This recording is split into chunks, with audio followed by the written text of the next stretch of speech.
Buenas tardes a todos. Hoy les voy a hablar de las modificaciones a la Ley de Abastecimiento, del proyecto que envió el Poder Ejecutivo Nacional al Congreso para su aprobación.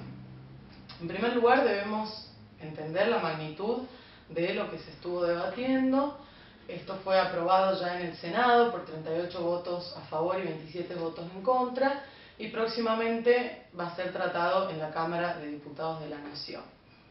Entender la magnitud de lo que estamos debatiendo es entender que el abastecimiento de un país tiene que ver con la actividad económica en su conjunto, que tiene como objetivo satisfacer el consumo de todos los productos, bienes y servicios que produce un país.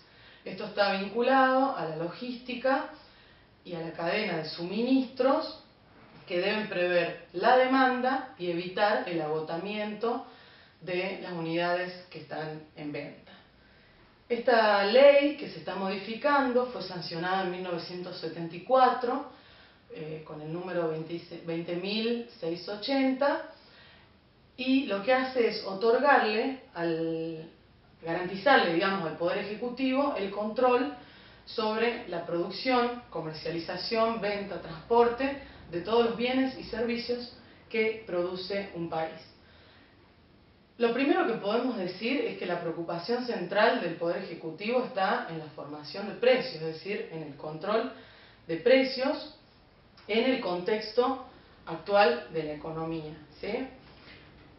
¿Qué se hace con este proyecto? Se le otorga al Poder Ejecutivo las facultades para fijar precios máximos, precios mínimos, precios de referencia y márgenes de utilidad. ¿Cómo ejerce este poder de policía? A través de requerir toda la documentación relativa a los giros comerciales de las empresas, y luego del análisis lo que puede hacer es aplicar multas, sanciones, inhabilitaciones o los comisos de la mercadería. El otro aspecto jurídico muy grave que analizaron es el poder discrecional con el que va a contar el secretario de Comercio, que depende del Ministerio de Economía, en cuanto a que todo esto atenta contra el principio del derecho penal, de las teorías de la tipicidad, es decir, establecer los tipos penales sobre los cuales, o tras de los cuales, alguien es juzgado. ¿Por qué?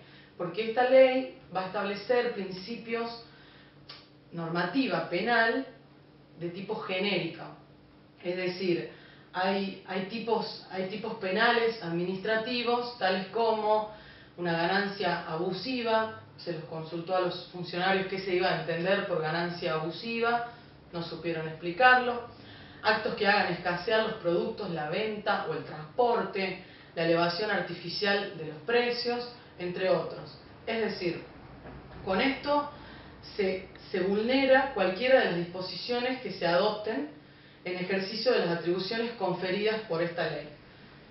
¿Cuál es la gravedad de todos estos vicios jurídicos? Es que no hay reglas de juego claras, y las reglas de juego claras son las que permiten, en este caso, digamos, la relación entre las empresas y el Estado, son las que permiten una convivencia republicana dentro de un Estado de Derecho, que es sobre el que estamos viviendo los argentinos.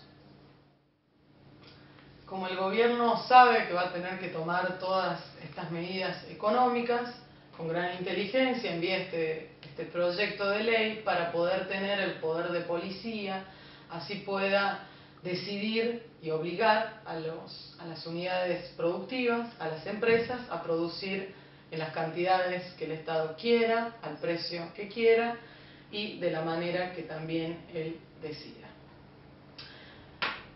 Hay que saber que durante los años en que reinó la bonanza económica en nuestro país, entre 2003 y 2008, que tuvo lugar el círculo virtuoso, donde había superávit fiscal, superávit comercial, no había restricciones del sector externo, había emisión monetaria con respaldo de las reservas, porque las reservas crecían, aumentaba el Producto Bruto,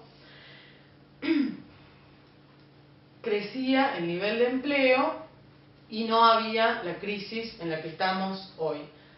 En todo ese momento, durante el reinado de ese círculo? ¿Había desabastecimiento? No, no había. Entonces, el gobierno puede prever un escenario de desabastecimiento, por eso es que está enviando esta ley. No lo sabemos, nos enteraremos un poco más adelante. Este círculo virtuoso tuvo su final, o fue terminando, digamos, a medida que el gobierno fue interfiriendo en la economía. Por supuesto que creemos que el Estado debe regular la economía, pero no intervenir de la manera en que lo está haciendo, porque a las pruebas nos podemos remitir. ¿Cómo intervino? Intervino aumentando la presión impositiva.